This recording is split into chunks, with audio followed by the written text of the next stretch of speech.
জগদ্দলের মেঘনা মোড়ে যুবক খুনে ধৃত নমিত সিংয়ের 8 দিনের পুলিশি হেফাজত।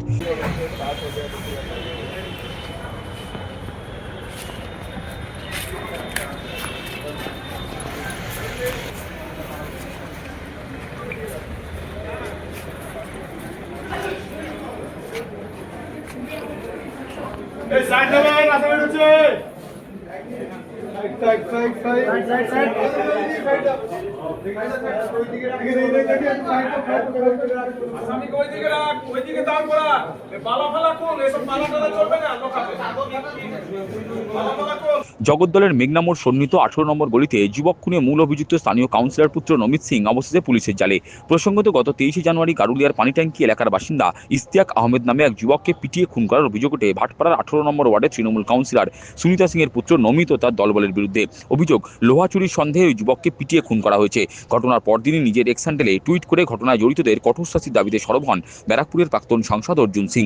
এমনকি তিনি ঘটনায় জড়িত নমিত সহ 24 জনের তালিকা প্রকাশন নেন।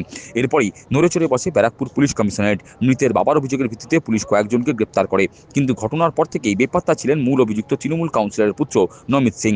এমনকি গারুলিয়ায় এক আত্মীয়ের বাড়িতে লুকিয়ে থাকাকালীন পুলিশ পৌঁছানোর আগেই নমিত সেখান থেকে গাড়িতে চেপে পালিয়ে গিয়েছিল বলে সূত্রের খবর। যদিও বেশি দিন অন্যত্র গা ঢাকা দিয়ে থাকতে পারেননি কাউন্সিলর পুত্র নমিত। সূত্র বলছে, ব্যারাকপুর পুলিশ কমিশনারেটের গোয়েন্দা বিভাগের বিশেষ টিম ভিন রাজ্য থেকে নমিতকে পাকড়াও করেছে। সোমবার ব্যারাকপুর আদালতে তোলা হলে বিচারক ধৃতকে 8 দিন পুলিশ হেফাজতে রাখার নির্দেশ দেন।